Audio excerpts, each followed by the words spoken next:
it seems appropriate. Brad mentioned all the grievances that we have in this world today, and I got to be honest. I have really struggled for the past couple of days because I really had something that I went back and forth about whether to actually talk about, and that's just kind of as I opened, it weighed heavy on my heart because it's kind of a grievance for me. And I was nervous to talk about this because anytime you bring up any kind of grievance or you bring up any kind of opinion about something going on in culture, there is a good chance you will automatically divide yourself from some people. No matter what you do, it just happens. People put you in a camp. And so I have been very hesitant to talk about something going on in culture that just recently happened. And if you're a guest and a friend with us today, I'm going to tell you I'm sorry it happens on this Sunday. But I've got to tell you just honestly, after praying about it, I felt like I had to share my opinion because it's actually something I'm happy about. But it may make some of you a little uneasy or maybe kind of fear some of the old thoughts and the old ways. If you didn't know, recently in the news, it was discussed that, sorry, I got to take a minute. Cereal companies are bringing back toys in the cereal. Thank you. I wanted to take that moment because I personally am ecstatic about this. Now, the reason I know this puts some of us in camp is because if you've been a parent, you have one view of this. If you've been a kid, you got a totally different view. And people say, I still haven't grown up, so I'm somewhere in the middle, all right?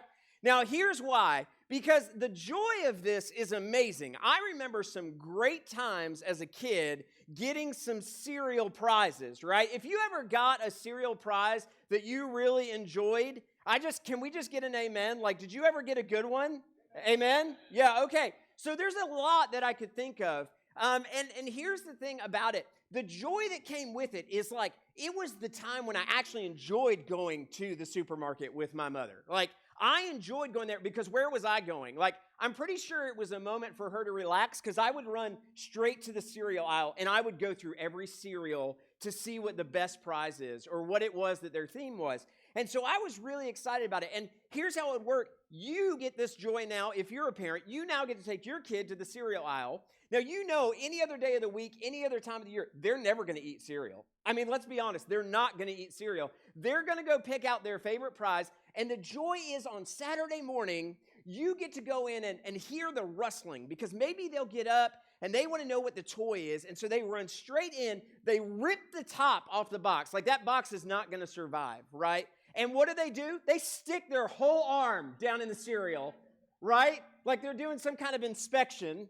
They wiggle it around a little bit. They pull out the joy of the prize, shove the cereal to the side, and it's never to be talked about again. But they've got that prize. Now, for me, that's a joy. I think that's exciting.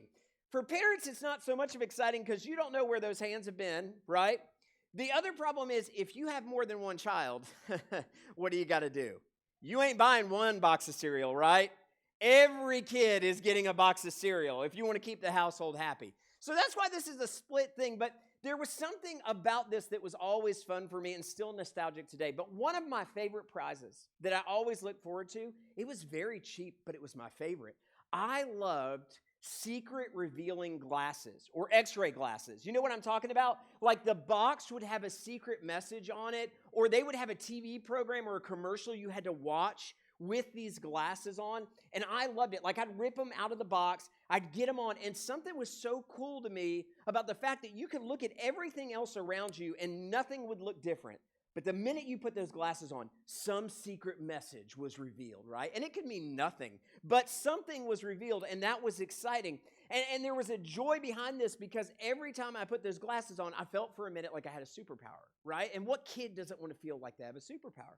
But there's something interesting just about the ability to be able to reveal something that no one else can see. And you had to have those. Because if you go to the cereal aisle and you look at all the boxes without them, you're not going to see anything. If you watch the special cartoon that was meant to go with them, you didn't see anything. There was nothing. But there was something powerful about seeing something else that nobody else could.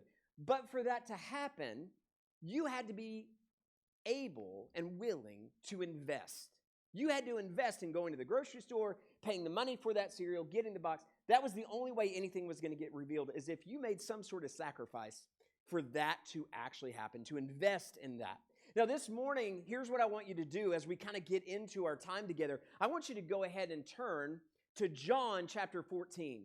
John chapter 14, starting in verse 19. Why do I want you to turn there? Because actually, what we're going to study today, as we continue with our series about learning about submission, how it is an action of faith, as we continue with that, we are going to talk about this idea of something that can be revealed. Actually, through the act of spiritual submission, we get to see something that God is waiting to reveal to us about our faith. And this is a powerful thing because I think often we overlook it or we just kind of ignore it, or we define the word submission by the worldly cultural standards, which is losing of freedom. Now, if you remember last week, what we discovered is actually Jesus came and taught us that when it comes to submission to God, it has nothing to do with us losing our freedoms. In fact, if anything, it shows us what our true freedom is in God and what He's offered to us. But the first thing we started out with is understanding that Jesus set an example of how we do submit to God and what that looks like so that we can follow in His footsteps. And the reason He showed us that is so that we could be reconnected in relationship with God. And that's a powerful thing. But this week, as we continue on, we think about Jesus' example. And Jesus did a lot of different things. He forgave. He showed grace. He showed us what it was to reconcile. He showed us what it was to live without sin. He did all of those things. And He did those because the Father called Him to do that. The Father said, if you want to stay in relationship with me, if you want to show the people how to be in relationship with me, you have to submit in these things. I'm asking you to lead by example. And Jesus does that, and He shows what it is to actually submit to the Father. But now, as we learned, we can know the will of the Father. In fact, most of us at our very basic level probably know the will of the Father sitting here this morning, even if it's our first Sunday. And that is to love people and to love God. Like, that's important. He wants us to carry out that mission to the world. And that's a powerful thing to understand. But now, whether we act on it or not is a totally different conversation. And what we do as we look at Jesus' example of how He did those things, we now come to a point where we have to say, we have to do those things. We need to do those things. If we want to show honor to the Father in His will, then we too have to follow in the example of Jesus. Now, the thing about that is, God also said, if you believe in my Son, to believe in my Son. So there's another call to submission. But what that leaves us with is asking, how do we actually believe in Jesus? And how do we submit to Jesus? How do we show Jesus the same honor we want to show the Father? And why is that so important? That's the question I want us to answer today. So how do we actually honor Christ? Because some of us, that might be confusing. What does it look like to show honor and reverence to Christ through submission? Well, as we kind of kick into this for just a second this morning, I want you to think about where Jesus finds Himself in His ministry. And in John chapter 14, Jesus is getting ready to leave the disciples. It's not quite the end of His time here on earth, but He's preparing them. He wants them to know things are getting ready to change, and they need to be prepared for it. So He looks to His disciples, and these are the words He says, starting in verse 19. It says, "Yet a little while, and the world will see me no more. But you will see me. Because I live, you also will live. In that day, you will know that I am in my Father, and you in me, and I in you." Now, this is a very confusing statement. You know, Jesus was trying to be clear with the disciples. I'm going to be honest, if I'm one of those disciples, I have no idea what you just said, but it sounds great, right? This is kind of a back and forth statement. Remember, for them, some of this stuff has never happened before. They've never seen this. For example, this opening conversation, look at what He says. He says, "Yet in a little while, and the world will see me no more, but you will." Now, Jesus is telling them that He's going to die. There's hints of this throughout Scripture. He keeps alluding to it in His teaching to them, that the day is going to come where He gives up His life, not only for them, but for the world. Now, that's something that's in the back of their head, is that He's going to die. But now this statement really makes things confusing. So wait a minute. The world won't see you, but we will? How is that going to happen? How in the world could we see you, but they won't?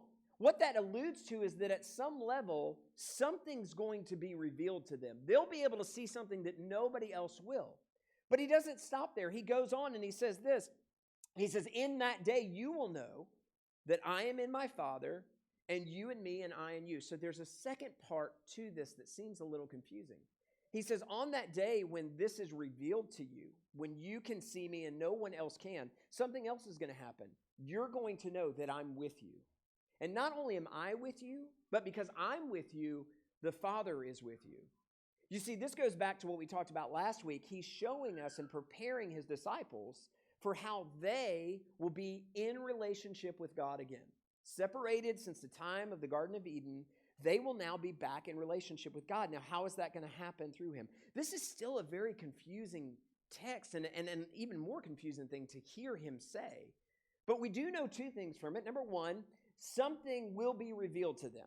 Somehow they will be able to see him and no one else will. And then on that day, they will also know that the Father and they are reconnected. And for us, we will know that. That's what this points to. So we know those two things are kind of what Jesus is alluding to. But from there, how does that happen? In other words, what's the revealing that's going to take place? How is it that we'll know we're back in relationship with God, that everything is made right again? Well, it happens as he continues, because then in the following verse, he begins to make it very clear on how that happens. In verse 21, it says this, whoever has my commandments and keeps them, he it is who loves me, and he who loves me will be loved by my Father, and I will love him and manifest myself to him. Now, I just got to tell you, for all my grammar people in here that correct me all the time on my spelling and my grammar, no one seems to want to correct Jesus right here. Can we just talk about that for a second? He it is who, can you imagine how this is kind of a little bit confusing? But here's what I want you to hear very clearly. Jesus is now telling them how it is he's going to reveal himself to them. How he's going to reveal himself. Whoever has my commandments and keeps them, he it is who loves me. And he who loves me will be loved by my Father, and I will love him. And here's the key, manifest. Hear that word, manifest. Why is that word so important? Because manifest means to unveil, to reveal, right? So he's going to come into their presence, that at that time they'll be able to see him. This is the answer to how he reveals himself. How is he going to reveal himself in this manifestation? How will he become real to them? It says very simply, by keeping my commandments. I want you to hear that, church. By keeping my commandments, that's what he says. That's how he'll reveal himself to us, to the world, when it is time, by those that keep the commandments. Now, why is this so important? Why do they need to know that he's still going to be there with them? Well, at this time, it wasn't uncommon. There were actually some other men that had come along that had done miracles, that maybe had a following, maybe were even rabbis, but every time one of them was killed, the disciples that followed them scattered and they felt lost. They felt specifically like orphans. And that's some of the language that's used. He says, I will not leave you as orphans, just prior to this text we just read. And the reason this is so important is he wants to reassure them that no matter what happens to him, he is still with them. He will not leave them. So what he's doing is relieving some of that fear that they have, that, well, what if something happens to Jesus? What happens to us? And it should be a reminder to us. I don't know if you ever feel this way, but there are probably times when you feel like you're alone. If you've been in a storm of life, if life is falling apart, if you have lost a loved one, if you're in the middle of a divorce, if you feel like the addiction is overwhelming, whatever it may be, you may feel by yourself. If you want to know how to experience the presence of Christ and be reminded that you're not alone, it's very clear. Obey my commandments. If you feel far from God, then the question is, are you obeying commandments? But now, just one second.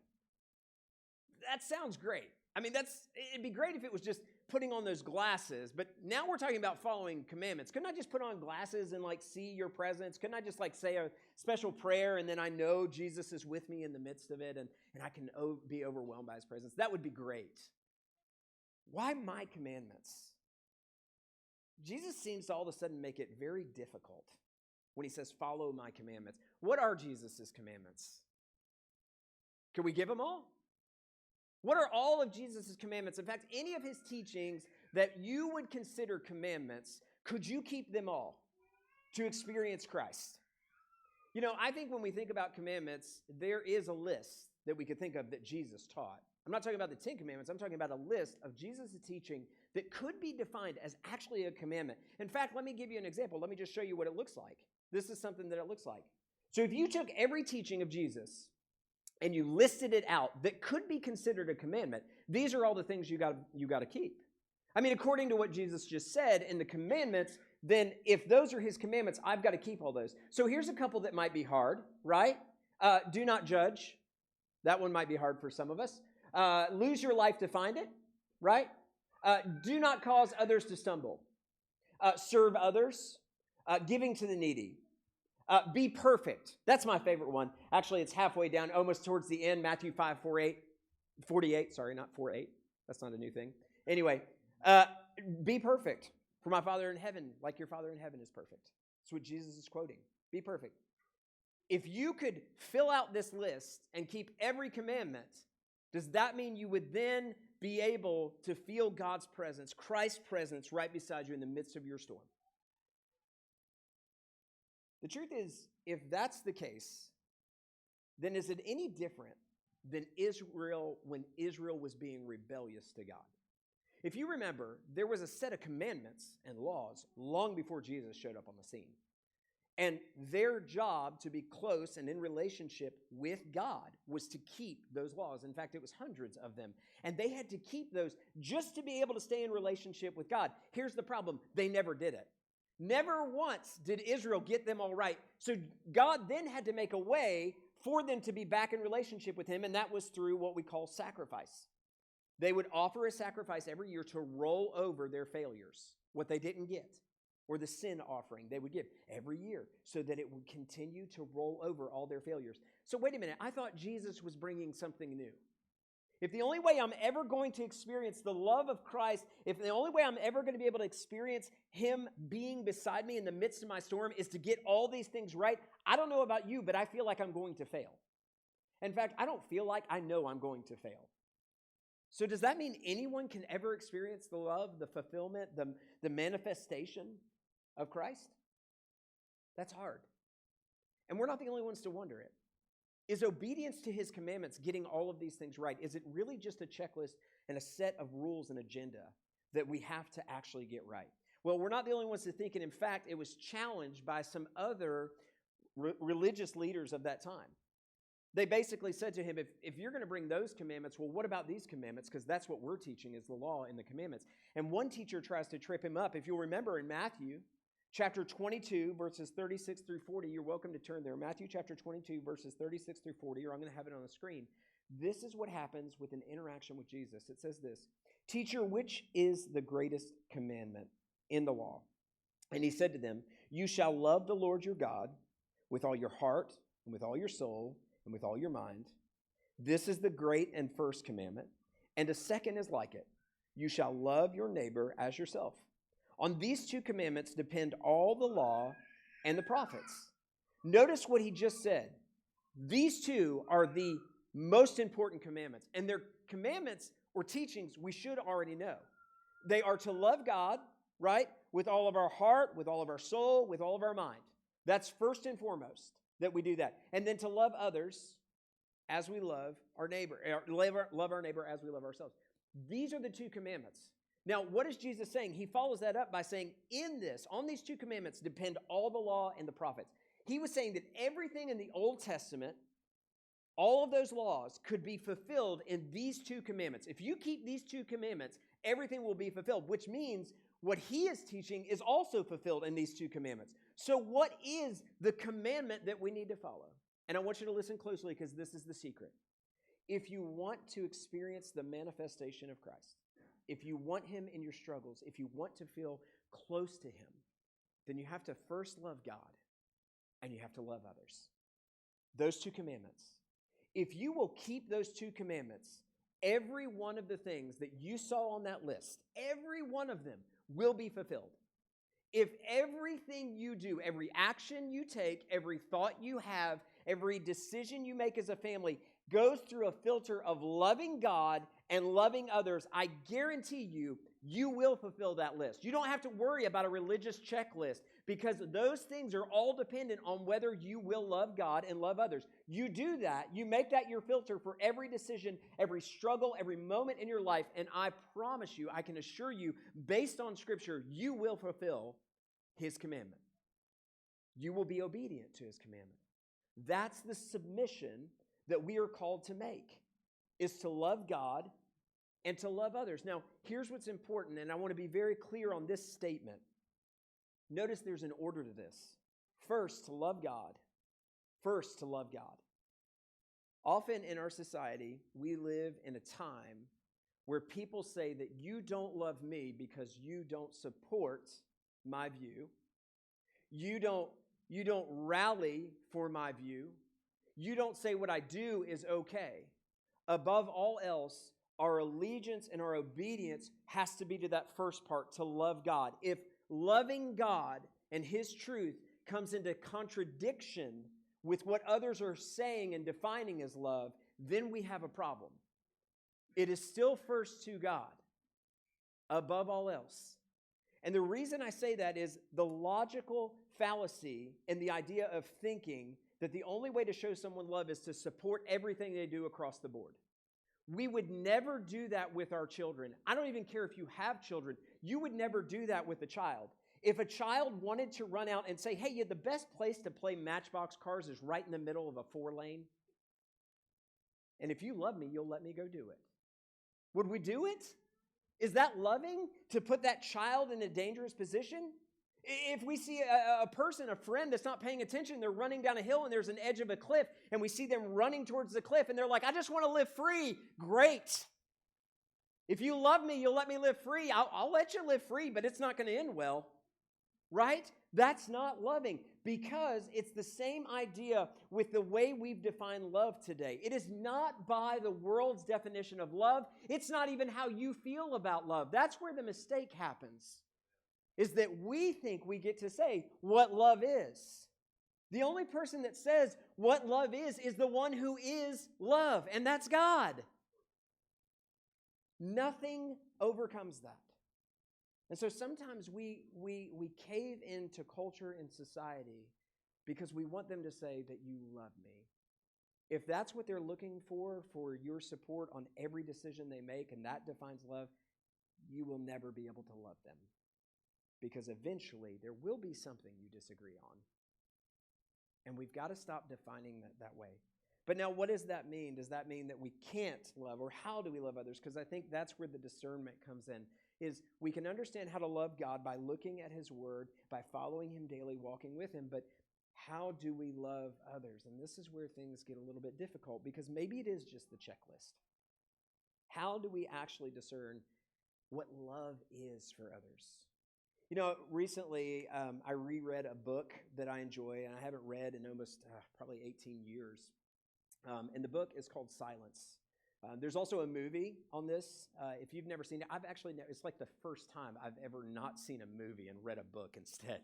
But this is a powerful book and a powerful story, and I encourage you, if you haven't seen it or read it, to do so, because it deals with the idea of what is love for others and what is love for God, and what happens when those two things seem to come into conflict.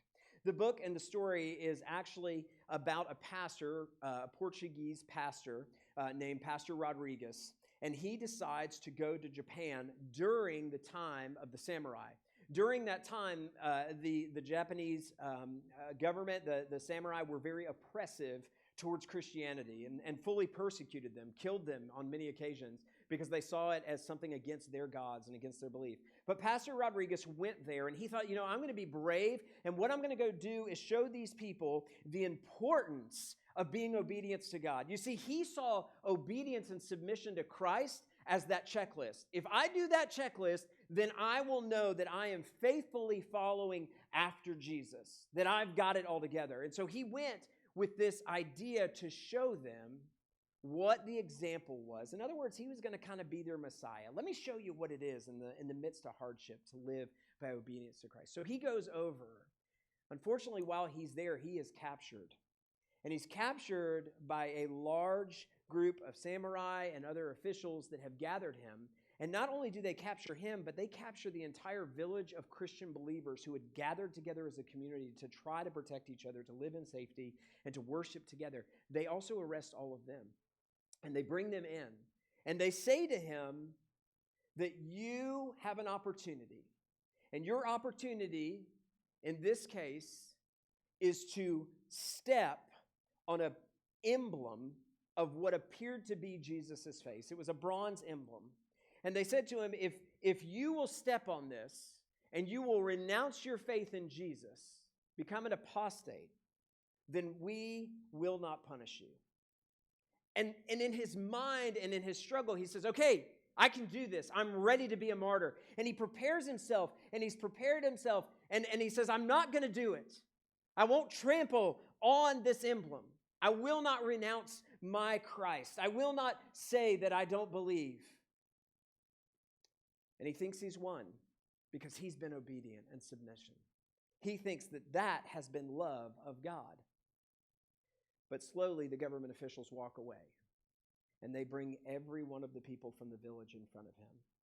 And right in front of him, they kill the first one. And they say, no, it's not your life. For every day you choose not to step on the symbol, we will kill every one of your brothers and sisters that stand before you. Now he's faced with a problem. Is it love of God, or is it love of others? Put yourself in that situation for just a moment. I hope and pray we never have to face that. But where do you go from here? How is it that I can be submissive to Christ if this is the choice that's put in front of me? So day after day, he does in anguish pray, and he watches one after another of his brothers or sisters either be tortured or killed, and he can do nothing. The reason the book is entitled Silence is during this whole time, he feels like Christ is silent. He has prayed, and he has prayed, and he has prayed, and it seems like God is just quiet, and he yells out at one point, if you are my God, and you are there, why will you not respond to me? What is right? Do I step on the emblem to renounce you, or do I save those that are in need of a longer life and of love? Well, after days of doing this, and several being tortured or killed, he stands at a moment where another pastor is even saying to him, the emblem is not Christ. What they ask in your heart can never fully be changed. No matter what you say, no matter what you profess, no matter what you choose to do, that can never do that. But that's still a struggle for him. He feels like he's betraying something. Finally, it comes to the point where he stares at the emblem, and there are 4 people left in front of him. He stares at the emblem, and his foot begins to hurt because he's at the point of saying, I want to save. I can't watch anyone else die. And is this loving? I don't know. But his fear is, if he steps on it, number 1, will he be disobedient to Christ? But number 2, if he becomes an apostate after he's preached how important obedience and submission to Christ is, what kind of shame will he carry the rest of his life? How much of an outcast will he be made by the other Christians that will hear of his story? That's what he's afraid to do, and that's the dilemma he stands in, and his foot begins to ache as he raises it. But right before he decides what he's going to do, he has a vision of the emblem of Jesus looking at him and saying these words, trample, trample. I more than anyone know of the pain in your foot. Trample. It was to be trampled on by men that I was born into this world. It was to share men's pain that I carried my cross. You see, what Jesus speaks out in this moment is a very difficult thing to understand. Jesus says, I have come to this earth knowing that man would trample on me so that they might find my love as well. When he went to the cross, Jesus knew what he was going to choose to do. He even knew that when he took on sin, all of our sin, that God, for a moment, would turn his back on him, that there would be separation. He would feel fully separated. You see, at the cost of his shame and his sin that he was carrying for us, he lovingly gave his life so that we could live. What he's saying to Pastor Rodriguez in this moment is that sometimes obedience isn't about a checklist. Sometimes discerning what love for me is discerning what the filter of love is for the world and for me. So when we go through this moment of how can we be submissive to Christ, it's always to ask that filter, is what I'm doing loving first and foremost to God? Is it loving to others? The truth is, as beautiful of the symbol as Jesus was, it wasn't really Jesus.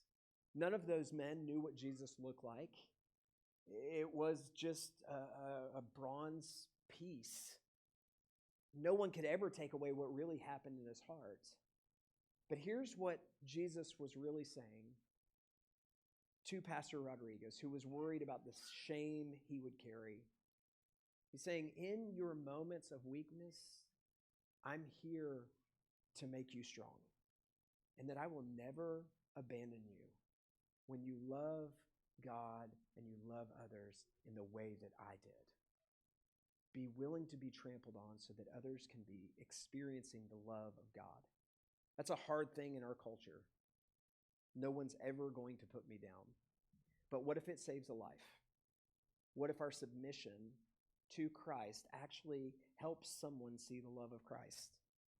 And more importantly, a relationship with God. You see, often we wonder, what does it mean to really love Christ? And in this commandment, if we want to experience him, if we want to know he's with us in the darkness of our lives, obedience is proof of love. And love is proof of obedience. If you love someone, you'll be obedient to what they're asking to show them honor. And love is proof that you're willing to be obedient. This is a powerful thing, but it's not always easy. I want you to know this, that often we think we're being obedient to Christ. In fact, we come in here on Sunday mornings, some of us, we go out in the streets and to our jobs, and we feel like we're following that checklist. And we feel like we know Jesus. But I want you to know right now, and I want us to be reminded right now, that just because you claim to love Jesus, just because you claim to be a Christian, does not mean that you know Christ.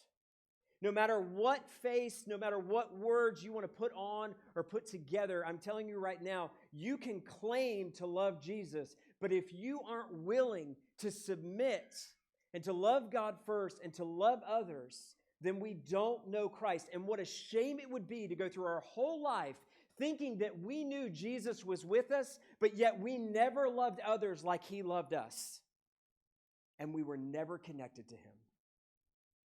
What a shame. Because for a lot of us, we fooled ourselves into believing we're being obedient, but we've never loved like he loved others.